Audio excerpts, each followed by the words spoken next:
Kembali ambrolnya jalan nasional di Desa Satui Barat akibat dampak aktivitas pertambangan batu bara membuat Bupati Tanah Bumbu Zerula Azhar akan melaporkan hal ini ke Dewan Perwakilan Rakyat DPR RI di Jakarta.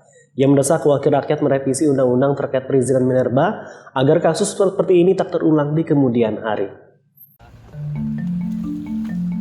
Pasca kembalinya ambrol jalan nasional di Desa Satui Barat, Kecamatan Satui, Kabupaten Tanah Bumbu, Bupati Zerula Azhar lakukan peninjauan ke lokasi Rabu kemarin.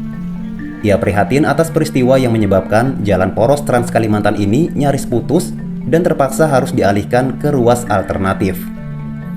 Menurutnya, aktivitas pertambangan dan bekas galian tambang di tepi jalan menjadi salah satu yang disorot masyarakat karena memberikan dampak terhadap kerusakan area publik dan infrastruktur negara, sehingga menghambat mobilitas warga dan juga mengancam jiwa pengguna jalan.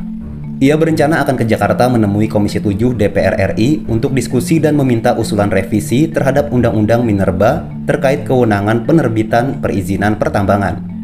Karena saat ini kewenangan ada di pusat, sehingga daerah tak bisa berbuat banyak.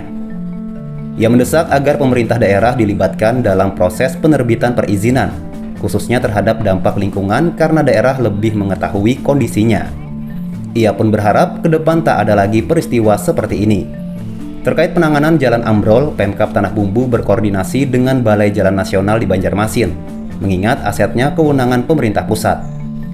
Meski demikian, pihaknya tetap berkontribusi membantu menyiapkan jalur alternatif agar arus penumpang dan barang tak terhambat. Menurut saya ini case-nya kan jelas ya, tambahan. Sebab itu saya akan segera ke Jakarta, ke DPR RI untuk mengajukan kepada teman-teman di Komisi 7 supaya undang-undang yang ada ini dirubahlah isinya, libatkan daerah. Kalau tidak akan terjadi begini. Karena mereka bikin izin saya nanya nggak tahu situasi apa. Ini sangat parah, Pak, sangat parah, dan bukan hanya di jalan sebenarnya ini, seperti yang sudah kita sampaikan. Kita juga sebenarnya kan sudah lakukan survei geologi nih, sudah ada pemetaan geologi, sudah dapat kawasan yang terkena, dan masih akan dilanjut dengan penyelidikan tanah. Artinya memang butuh proses yang panjang karena mengingat kejadiannya ini cukup besar. Diberitakan sebelumnya jalan nasional di Desa Satui Barat ini ambrol Rabu dini hari. Badan jalan amblas ke bawah dengan kedalaman sekitar 20 meter lebih sepanjang 50 meter. Selain itu, satu unit bangunan rumah warung di sampingnya turut ambrol, nyaris ke mulut galian tambang. Kondisi ini